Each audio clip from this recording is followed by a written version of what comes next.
were born, each one made chess. I can't even rest. How cost of living, everything doubling, this thing troubling. Tell me how I must carry on with a seemingly one arm. Tell me how I must survive with 6.5. Tell me how I must survive with 6.5.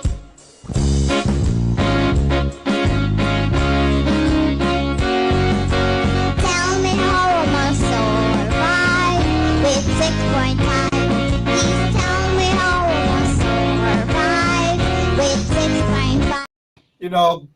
Good evening, everybody. Good evening, all of you. Just listening to that little intro. And what's popping through my mind this evening, Mr. Grange, is tell me how I must survive with 6.5. How can people survive before we get right into the program with 6.5? What are your thoughts on that song, sir? The lyrics. Well, it's incredible that a child her age could be so politically conscious. Presumably, adults might have helped along, but it is right to the point that it's no point, the government attacking individuals, talking about who's eligible to be elected and submission of audited accounts. That is not relevant. There are sincere problems in the teaching service, and I personally have been to many of these hinterland locations. And don't forget, Mark, that over 80% of the teachers are women, and most of the women have children, and many of them are school age. And I may be a bit dated, but if you see the conditions under which they have to teach and live, because they can't, when you're in South Upununi, you don't come home every weekend, and they have children who they are concerned about have to go to set the national grade 6. It is difficult to live with dignity. I'm not talking about comfort on that amount of money. And we must bear this in mind. It's not only the teachers, but also the nurses.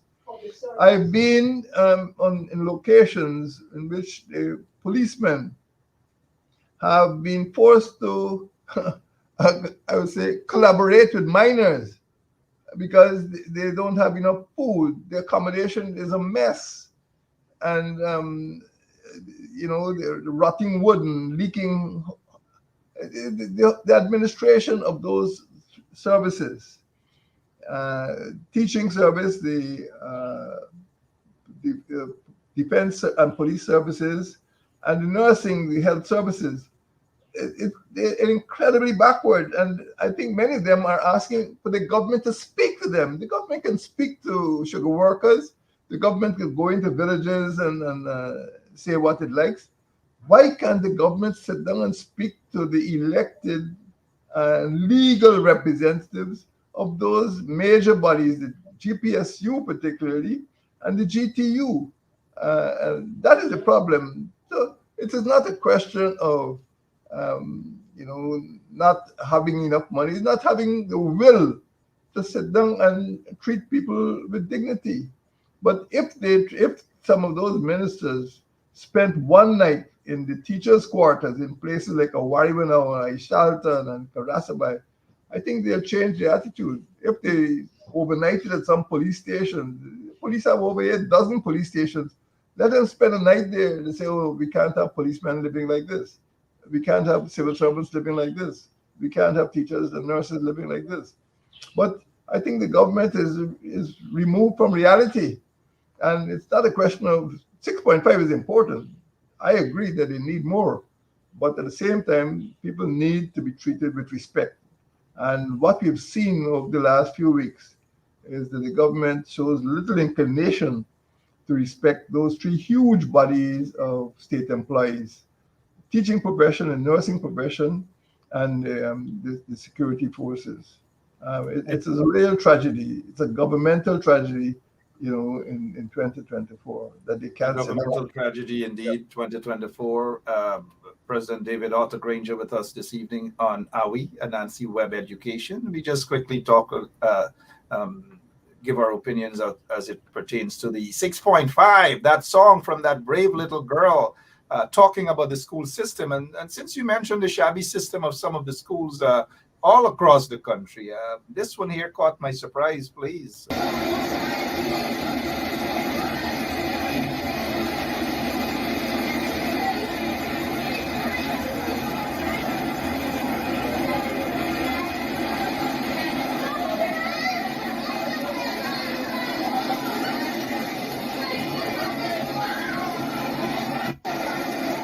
Rain is falling, the children have umbrellas in the classroom, all manner of things. And I agree with that little girl. I agree with this here, Mr. Granger. Tell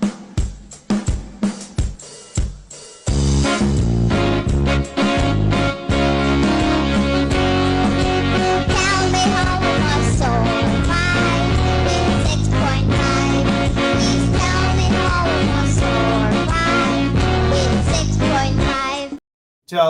Tell us, how can they The trouble is, Mark, if I could add, I know Sure. we have another agenda here, but if I could Sure. add, many of the teachers put their hands in their pockets to make sure the children get the learning materials and the teaching materials that they need.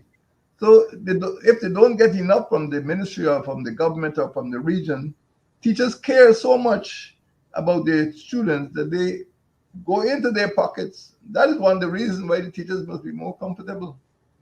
You know, as we move on with our program here on Anansi Web Education, we have some other things to touch on. You're not surprised that they actually banned that song, right? Disqualified it and saying it's too political and she should not be singing that.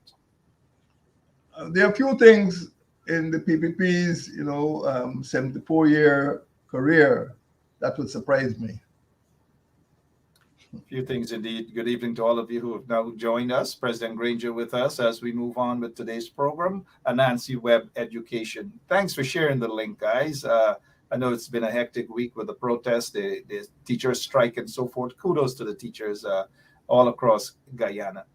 Today's program, we're dealing with state violence. We continue talking about the state violence that was the cause of countless deaths in Guyana, hundreds of deaths.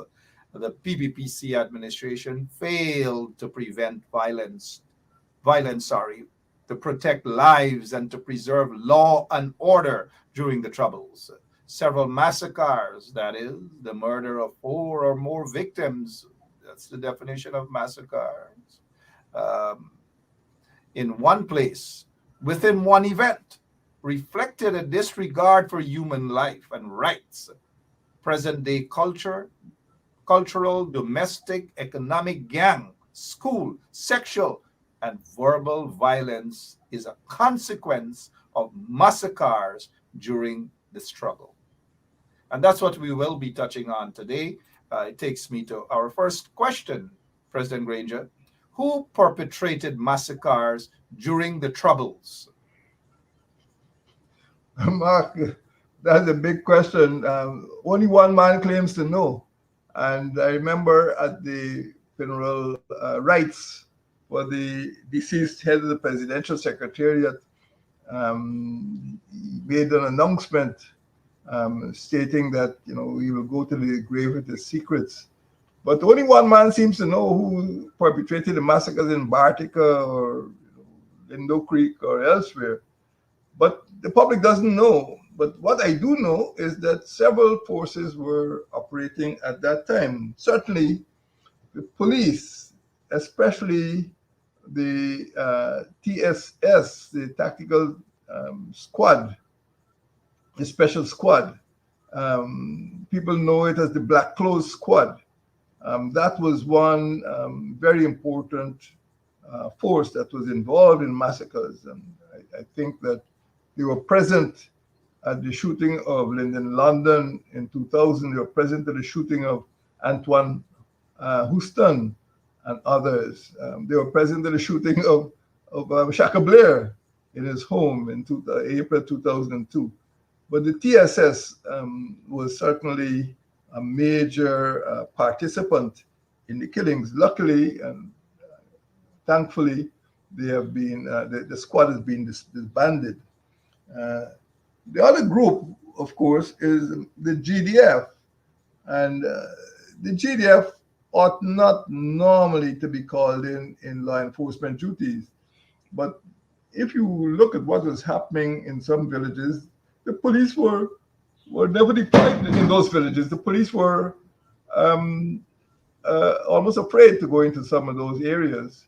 And the GDF was deployed prematurely. The GDF is trained for jungle warfare. The GDF is trained for border defense. The GDF is trained for, the defense of the country against incursions and aggression. The GDF is not trained as a law enforcement agency. And unfortunately, they were prematurely deployed. I never agreed with the deployment of the GDF.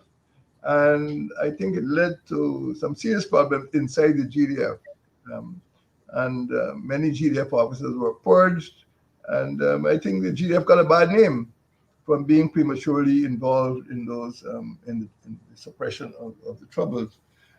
The third group was definitely a group of people who were known as the Phantom Gang, and I think these names were invented by the now deceased head of the presidential secretariat. Nobody knew who these persons were.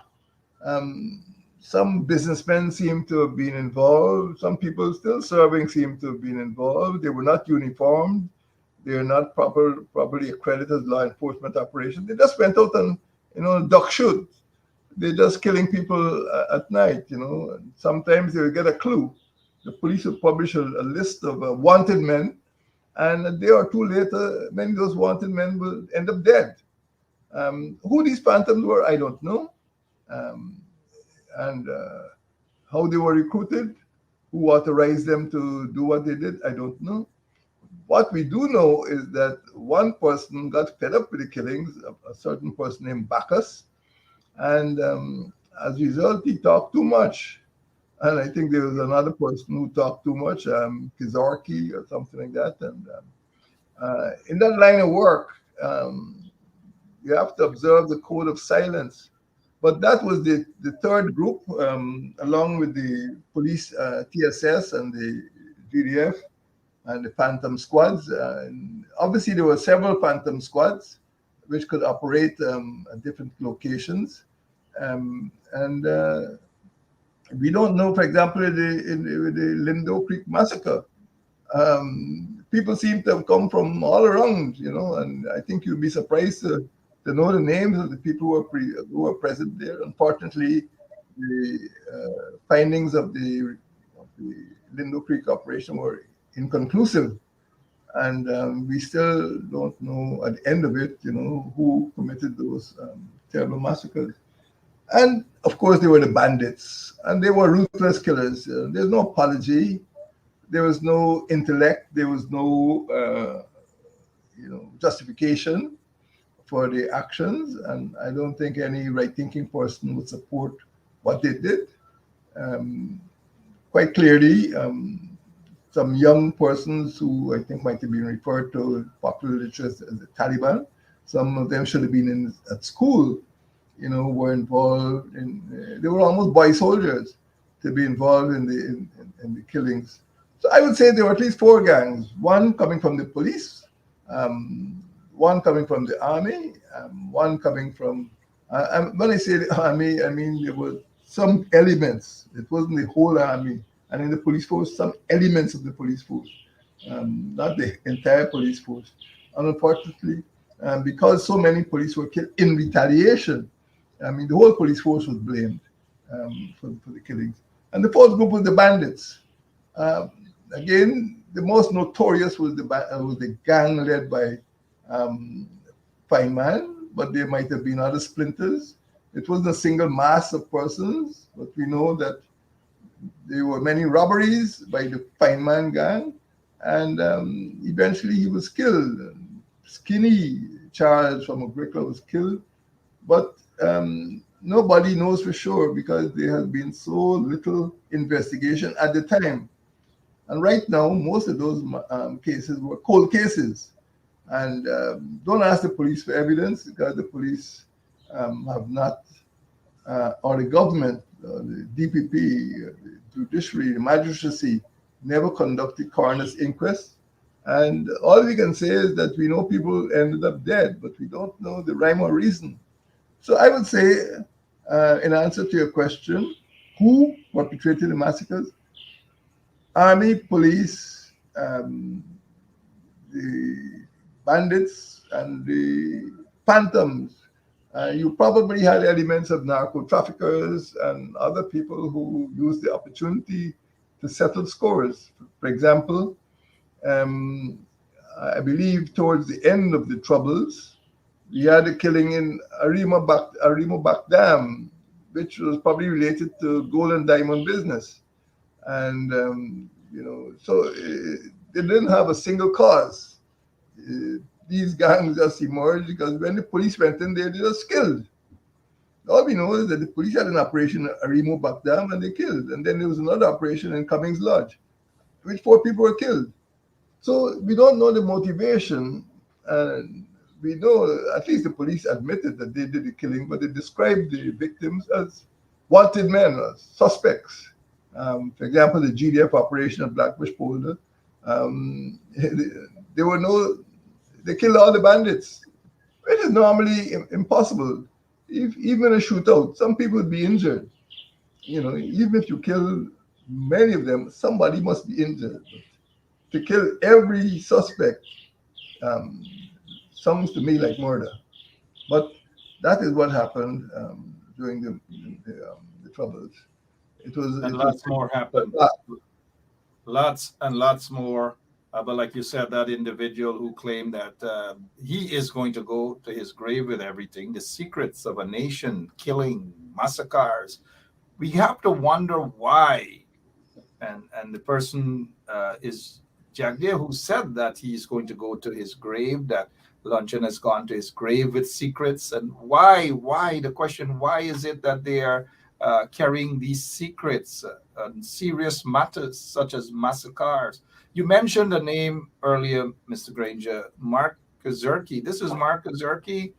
That's him there with his what appears to be his AK-47. He was connected. Arsenal, there seem to be a few weapons on the ground as well. Yeah, his 38, his 9, his 35, whatever else that's there. But interestingly, though, he was connected, according to other criminals, he was connected to Gadraj gang, because Gadraj had his own gang as well, murderous gang. Interestingly, this guy, Mark Kazurki, was part of a death killing squad connected to the PPP regime.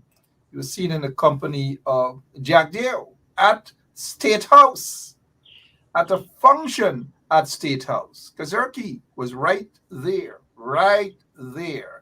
So no wonder why Jack Deere is saying that Luncheon gone to his grave with secrets, and he, Jack Deere, will go with secrets. So in other words, we got to have a lot of question marks. Why? What exactly Jack Deere knew, and what exactly did the state participated in the killing and the massacres of scores of guys? It's difficult to connect the dots because, I think you have names like Axel Williams popping up. And Axel seemed to be taking orders directly from the minister. So, it is a murky scene and a lot of speculation. There's a lot of speculation as to who was getting orders from whom. But at least at one stage, there were so many threads connecting crimes to the then Minister of Home Affairs that it was found necessary to convene for the first time, the only time in Guyanese history, a commission of inquiry to investigate that minister's conduct. But who had his visas, all of his visas revoked by the ABC countries, all of which. But he was later awarded a position out in India, where they usually send the folks who are under investigations and under questionable circumstances. But as we move on here, Mr. Granger, the second question, why did so many massacres occur during the Troubles? And the Troubles during Jack Deere's era. Why did so many massacres occur during the Troubles? Mr. Granger? This is a great paradox because from the first year in office, he started to receive advice from the British security advisors in 1999. And the whole idea was not only to kill criminals, but to eradicate the roots of crime. In fact, the massacres would not have been necessary if there was an attempt, a sincere, serious attempt to abide by civilized rules of, arrest and interrogation. And that's how you bring these issues to an end. When you know the cause, when you have an investigation into causation, you can say, okay, it arises out of ill treatment in the prisons, it arises out of poverty, it arises out of some other governmental issue or some social issue. We could then deal with the causes. But when you just kill people, you don't know why these people were protesting. And many of the prisoners who actually escaped in the so-called Mashamani jailbreak were seen sometime before on the roof of the prison complaining. Some of them were on remand and they were not being tried. So deal with the problems, but instead of dealing with the problems, you kill the complainants. What also happened is that once the killing started, there was a cycle of retaliation. So in most instances, people don't understand the cycle because when the so-called trouble started, it was a response, a retaliation to the treatment of the police in a particular area. That is, for example, Boxing Village. And we know that the killings only started not with the jailbreak in February, but after the killing of Shaka Blair in April. So what's happening in March? What's happening for 2 months after the jailbreak? It was when the TSS went into Shaka Blair's home at midnight and shot him in his sleeping attire. That there were shouts from the crowd, shoot ka, shoot back.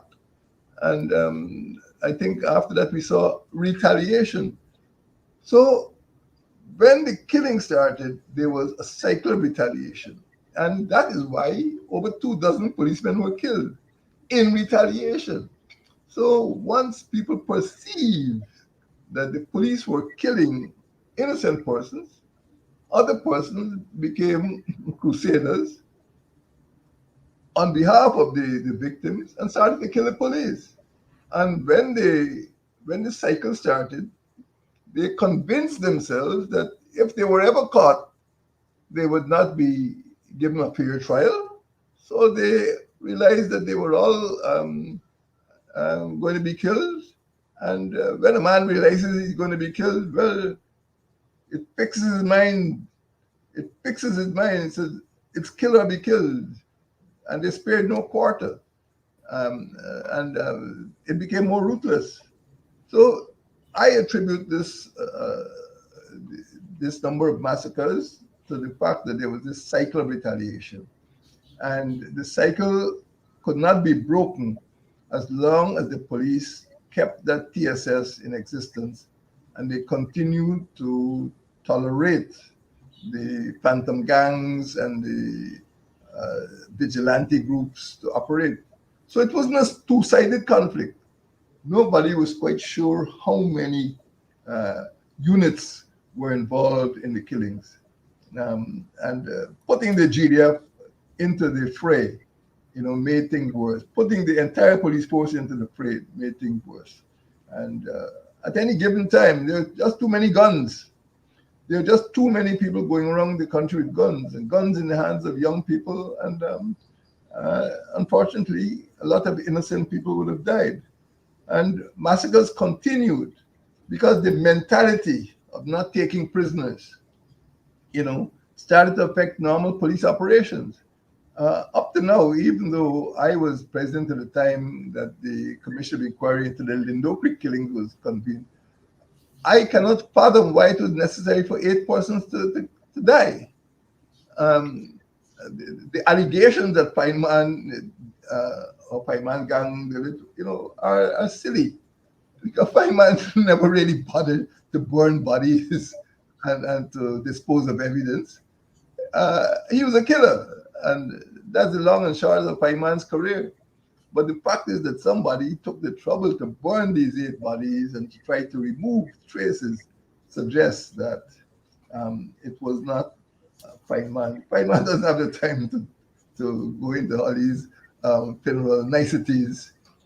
He's ruthless, and again, I cannot be sure, uh, but what I do feel is that some of these killings were uncalled for, except by way of explanation to say that it was part of a cycle. And once they were killing, I mean, I was told this by somebody. Once the police killed a person who they felt was innocent, they felt it was their duty to go and kill another policeman, even if that policeman was innocent. Uh, it seemed, I was quite baffled at that reasoning, if it was reasoning at all. But that seems to be what happened, that the police killed and the bandits killed the police and other persons as well. There were other causes. I have heard, again, there's no concrete evidence, that the drug traffickers who were known to the bandits were clearly told, do not push drugs into the certain villages. And people warned them, let us leave these villages drug free. Do not do your trade. But the narco trade is such that it depends on expansion. It is not a private little enterprise. People want more and more territory, and they try to keep expanding their drug empires. And when they did that, despite the warning of some of the most ferocious bandits, and I think this is what happened in one particular massacre, that people were warned not to push drugs in the villages, and to the extent that they pushed the drugs, the bandits went in and killed the drug pushers. And I'm not suggesting that the bandits were angels, but what seems to have happened is that the drug trade was a major contributory factor to the reason that the bandits behaved that way. In addition to that, some of the people who were targeted were accused of money laundering, and that is why you might have seen attacks on the cambios and to people who were involved in, at that time, illicit financial transactions. Again, if the bandits were aware, if the bandits were being used as guards or agents of these money launderers, they knew where the money was. They knew who had the money, and they didn't waste time on attacking poor people. They attacked people with money. It is not the type of reasoning that could build up a humane, civilized society. But it was a very dark time. It was a dark time of backtracking, of smuggling, of narco trafficking, of people trafficking, and murder. And many of the narco traffickers had enormous amount of money. People were able to build housing schemes with the profits of the narco trade. So the bandits knew where the money was. And that is one of the reasons why they were able to fund their operations for so long, and why some of these massacres took place. Well said. If you're now joining us, it's Anansi Web Education. We are talking about the troubles under the PPP regime, and more so under Jagdio's presidency, where hundreds of persons were murdered. There were several massacres. And for this, he's saying that Luncheon has gone to his graves with secrets. He is going to go to his grave with secrets, and that is highly questionable. But let's go to our final question for tonight's program. Mr. Granger, what was the impact of massacres on villages during the Troubles? This program, Anansi Web Education, is particularly concerned about the villages. The villages are the cradles of Guyanese society. I don't want to use a word like a civilization, but many of us grew out of villages. We've lived in villages, our relatives still live in villages. And in fact, the majority of Guyanese not only came from villages, but still live in villages, not in the towns, in the villages. I mean, don't forget there are over 200 indigenous villages as well. And there are a lot of villages inhabited mostly by Africans, Indians, and people of mixed origin along the coastline. And the impact was severe. And in particular, I felt that, well, I still feel that some villages were unfairly and unnecessarily stigmatized. I, I, I know of cases in which young women have actually told me to my face that if they apply for a job at some enterprise, they would have to use the address of some relative in a distant place. Because if they use the address that they lived in, if they lived in Agricola, Bucks, and Friendship, for example, they wouldn't get a job. As soon as they applied, they knew there was no vacancy. So they would apply, they had the qualifications, and they give an address in some place like Haslington or Anns Grove or somewhere else. So it became a very bad situation in which villages were stigmatized.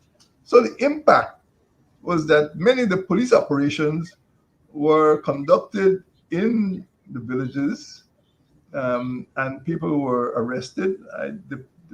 There are two very bad cases in which about 120 persons were arrested in Buxton during Operation Stiletto and taken to Ivlery. These are just people who are going to work, school teachers. It's just a terror. I mean, it was police terror.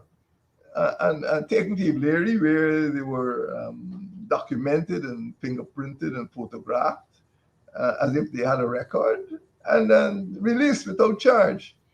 And in another bad case, some young people were from Agricola, Bagastong area. Again, the PPP was due to have a congress on the East Bank of Demerara, and they were just arrested.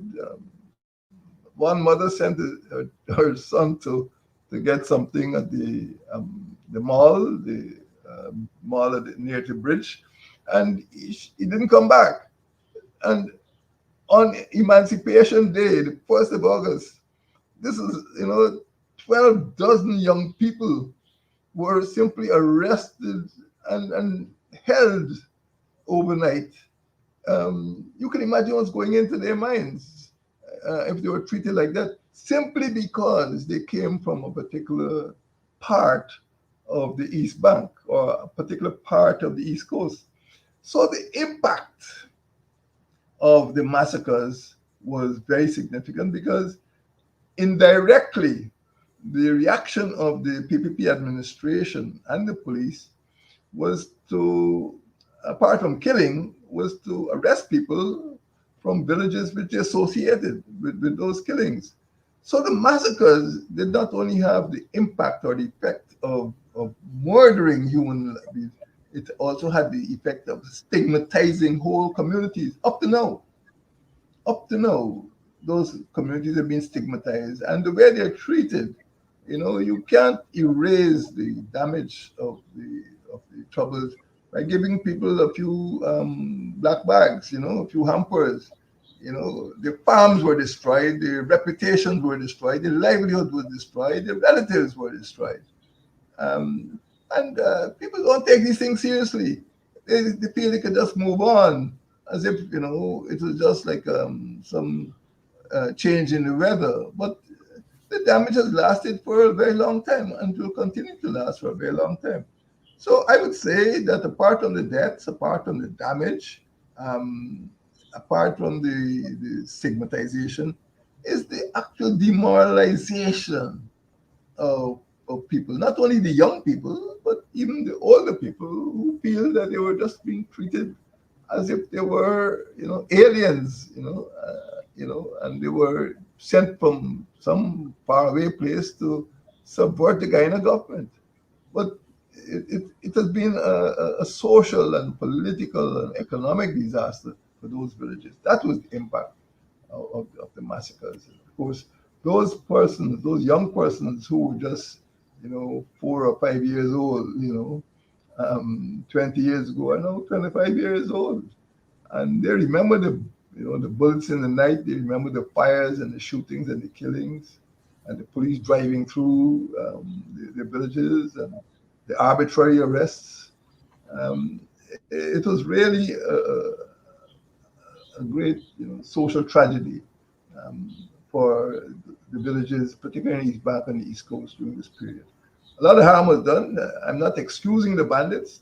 I think the bandits, were ruthless and cruel. But the response, instead of applying the measures that were proposed, both by the PNC as part of the Blessingen Accord, and between the leaders of the PNC and the PPP, and also by international organizations, particularly the United Kingdom Department for International Development, the conversation with Baroness Amos, the conversation with with the High Commissions, which led to that 4.9 million sterling pound security sector reform action plan. All that was thrown overboard, and the PPP administration resorted to brute force and ignorance. It's the first time I've seen Mr. Luncheon in a white shirt, Jack, and here he is signing on the dotted line. And a few days later, he just said, we can't accept it. What he agreed to, what he hammered out, what he worked, both sides, UK and Cooperative Republic, signed on the dotted line. They threw it all away and resorted to state violence. They resorted to state terror. That's a tragedy.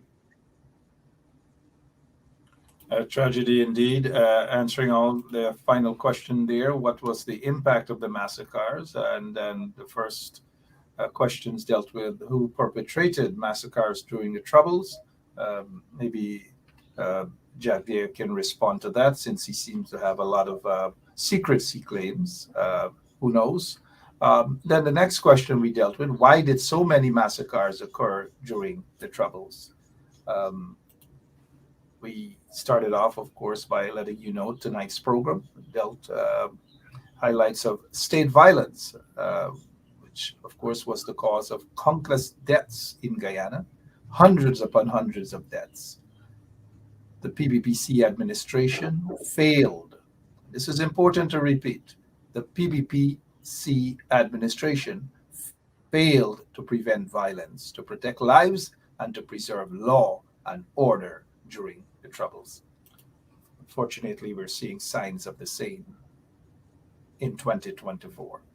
President Granger, thank you so much for your time. I know we've got to go. We got some other stuff to do, because we want to make sure that whatever we get out of that 6.5, even though it can't work, we will try to see how we can squeeze something in to work. And this little girl is correct. 6.5 can't work. Please tell Mrs. Granger good night and tell her again, 6.5 can't work in these economic trouble times. Thank you, President Granger, as always. Thank you, and good night to you and your viewers. Good night, sir.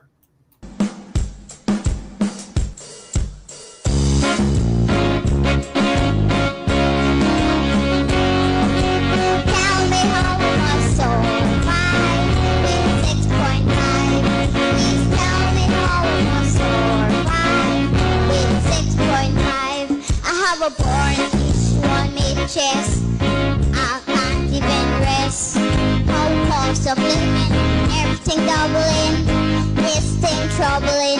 Tell me how we must carry on with us.